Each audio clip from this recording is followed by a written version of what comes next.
बसु हंसी हमरे नयनमा पहुनमा सिया के सजनमा।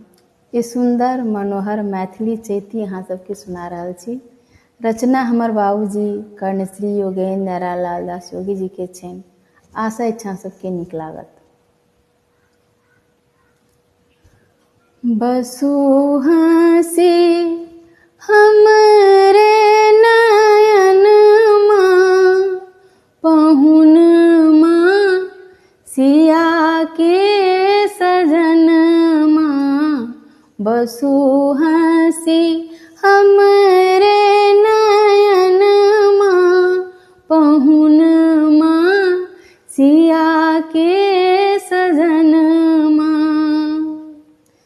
श्यामल बदनमा बनत हिये चनमा। श्यामल बदनमा बनत हिये चनमा। चमकत अंतर आंगनमा पहुनमा सिया के सजनमा।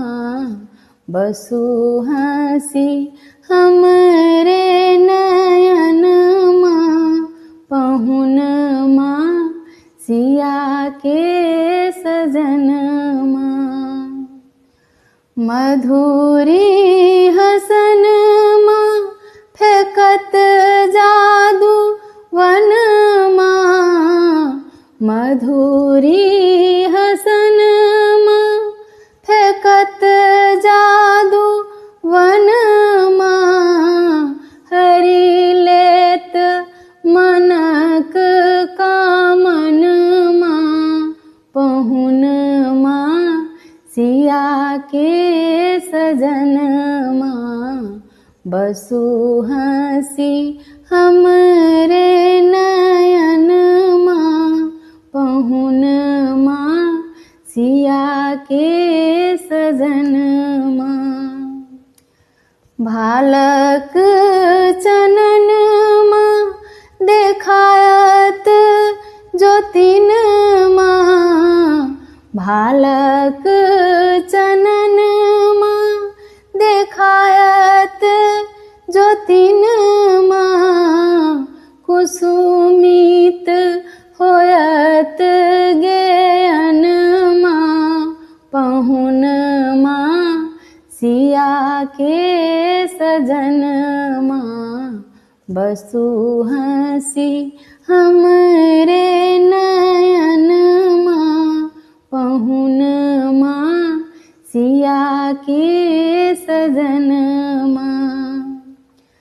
कानक झूलनमा नवल रस फनमा। कानक झूलनमा नवल रस फनमा।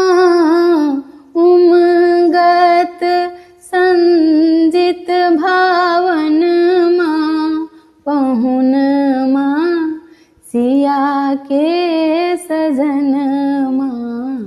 बसु हंसी हमरे नयनमा पहुनमा सिया के सजनमा। कोमल चरणमा सहस काम धेनुमा। कोमल चरणमा कोमल चरणमा सहस काम धेनुमा। योगिक जुरायत जीवनमा पहुनमा सिया के सजनमा। बसु हंसी हमरे नयनमा पहुनमा सिया के सजनमा।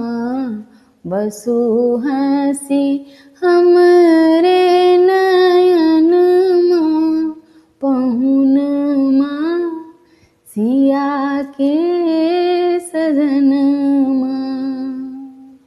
जय जय सिया राम।